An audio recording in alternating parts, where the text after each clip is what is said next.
Good day to you all, it's Cragum here, and it's been a while since I've done an army update really. So obviously, as you can see now, I've got lots of armies, which are a lot more ahead than what I used to have. So obviously there was the Death Guard, there was the Flesh Tearers, there's the Tau, which were, before I went, were the most closest to the army I was working on at the time. Since then, there's the Drakari, there's the Astra Militarum, Milatarum. There's the Knights as well. And of course there is the Necrons. So the Necrons were a big push just after the channel kind of died down.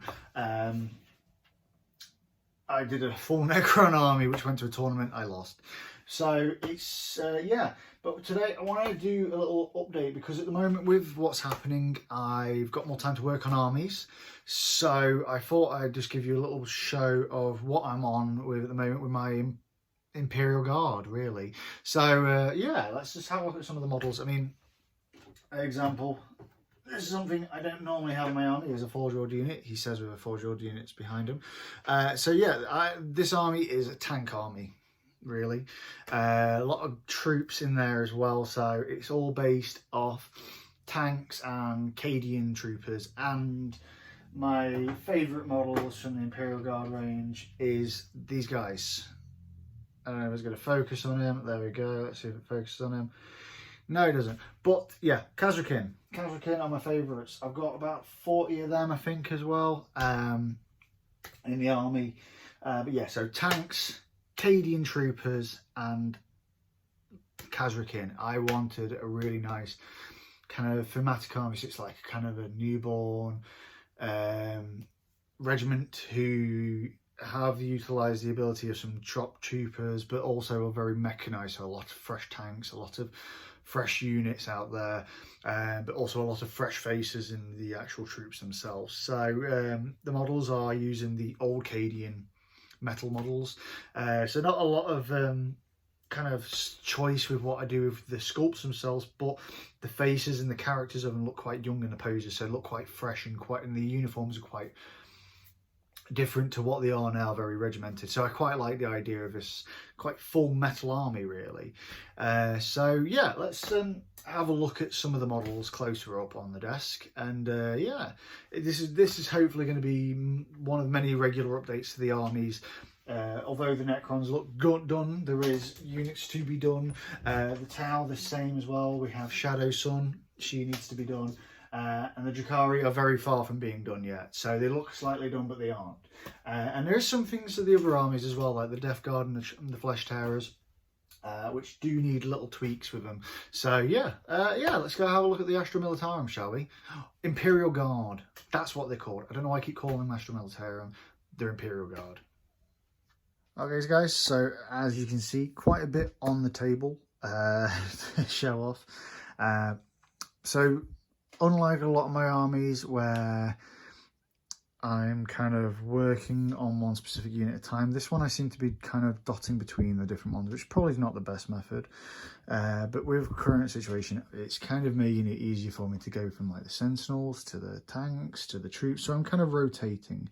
So the most recent unit made is these lovely 5 fellas here. So they will be joining 5 other Ratlings who have already been painted and made to go with the army. So there's going to be about 10 of them in the army. Which is great. Tanks wise, so you can see here the Macarius, not the greatest tank game wise, but it does look pretty bloody beautiful. So it's halfway through being painted. I sadly made the decision to paint individual rivets on the tank, so I'm currently in the process of doing that at the moment. So you can see then the tank will get a wash. The tracks have already had a wash, they just need to get a bit more dirtied up. So the idea will be is to add mud effects to it. So you can see I'm halfway through. It's a big job. There's still one side to do all the rivets on, but I just love that model. I love it. It's my favourite model of my armies, I think, is the Macarius tank. It's just this giant impending tank. It truly says what Warhammer has become, really. There is smaller tanks in here, so we have got the Wyvern, that was partly finished as well. So it's one thing I kind of like to do to keep myself and my mind fresh, is to take on a tank, do a little bit of it. I like to get like the base colours down on a model before I kind of I'm happy with it, so I can kind of get the block colouring off and all that. But yeah, so there's the Macarius. I'll move him to the side. So you can see here we have got, oh, I've just not the camera, some Sentinels. So I have got 5, 6, 7 of them in total for this army. 2 haven't got weapons on them, which are the standard Scout Sentinels. So at the moment you can see there's 2 of the autocannon Scout Sentinels. I've made the bases using old 60mm bases to make kind of pavements on there. So the army's basing is going to be a bit kind of city earth and kind of like gravelly, kind of muddy, kind of like city fight mixed with kind of open warfare. Thinking going with snow bases as well with them. But yeah, so that's the Sentinels. The Sentinels are all kind of at different stages. I love Sentinels. They're an expensive model to buy for what they do on the battlefield, but my god, they are such a cool looking unit. I think anybody who's a Star Wars fan and likes an AT-ST will agree that the Sentinel is there as that next closest thing to it. I mean, don't get me wrong, it is no AT-ST, but there's a little thing for the army of the Imperial Guard that needs to catch up with the Empire, but nonetheless. So next we have characters. So characters for me in the Guard army, when you read the Stories Black Library and you read about the Cyphers Cain, you read about Gaunt and his ghosts, the characters behind the Guard are what sometimes make a narrative to an army. So for me, with any of my armies, I like to have a grand character leading the army, because your troops are there and the troops die quick and the tanks blow up and they look cool and all that, but the characters are literally exactly what they say. They bring the character to the army at the end of the day. So I have a lot of different characters for this army who are very different models to what you can get in the normal range. So let's start off with the Scions troop, or the Khazarkan troopers. So we have this character here who will be running as kind of the leader of the Scions. So she's obviously based off the Grey Fax model, with an old Witch Hunter head switched over, and a nice simple kind of touch to add like a little extra to the gun to make it like a las pistol. But it's an archaic design with a crossbow, and just I really like this model. I like this model for the fact it's just got that kind of domineering kind of like strength to her. So you will notice actually that quite a lot of the characters in my army are female leaders. So we have the next one, which is also another witch hunter. So I like this as the idea of kind of a countess taking on the role as an Imperial Guard leader, in a way, kind of like, or she's quite highborn, but she's quite domineering. Again, the crossbow is the kind of focuses, there we go, is the dominant weapon within the characters of this army, with a sword as well. So kind of going for quite a noble look. Now this one is a little different. So this is actually, I think it was Avatars of War. He used to be in my old Traitor Guard army.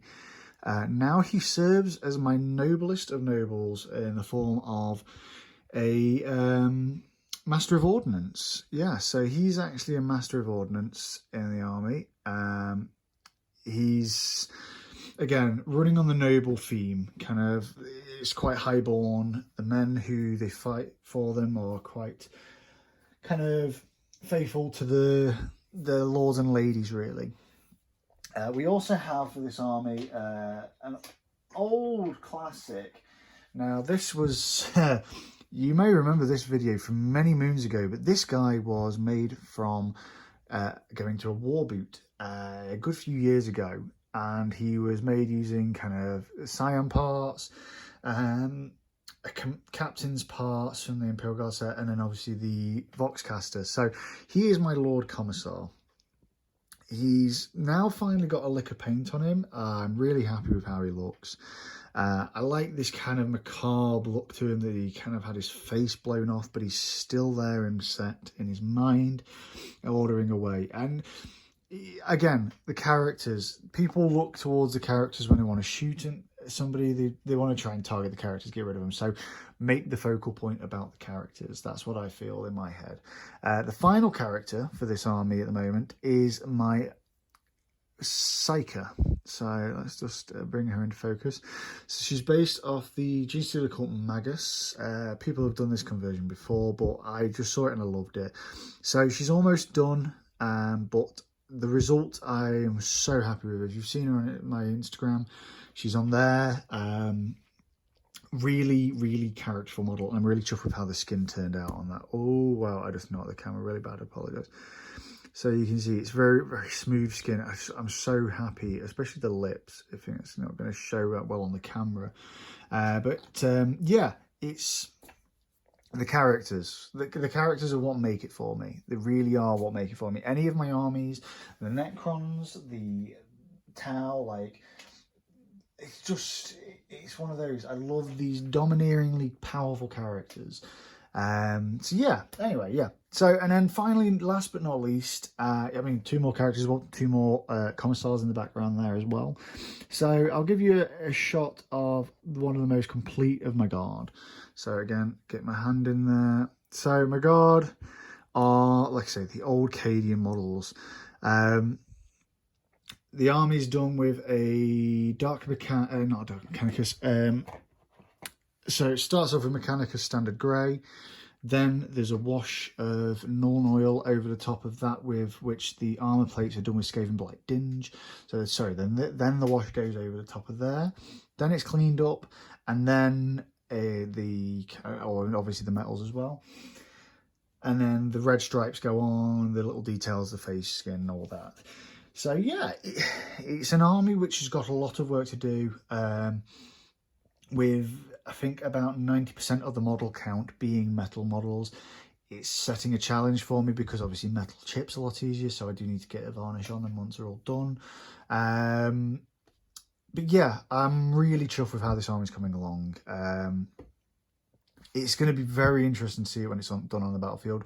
Whether or not I've got the right kind of list for a battle, I don't know, but I've never really been known for making a competitive list in any form. So yeah, I love this army. This isn't currently my baby at the moment I'm working on, alongside the Drakari as well. Again, another troop army. It's funny that really, I mean, this is a very tank-based army, if I must say. There's a lot of troops, but there's a lot of tanks. There's, I think, 6 Leman Russes, the Macarius, there's the Wyvern, there's a Chimera, there's a Hellhound, there's a Basilisk, there's guns, there's, you name it. There's everything you want under the sun. But yeah, so anyway, guys, I just thought it'd be nice just to share you, because obviously it's been a long time since I last did an army update. I think the last one was a Tau update, and that was pre-Armies on Parade with them, and so it was a very long time ago. But yeah, so I hope you enjoyed it. This has been an Astra Militarum / Imperial Guard, whoever you are, and whenever you join the hobby, you'll know the right one. Army update, and I hope you enjoyed, guys. Yeah, check out for more army updates coming. Probably the next one you'll see is a Necron update, as I'm working on them, and then maybe even a cheeky little Drakari update at some point. Anyway, guys, I'm going to keep babbling on if I don't stop, so I'll speak to you all very soon. Stay safe, and goodbye.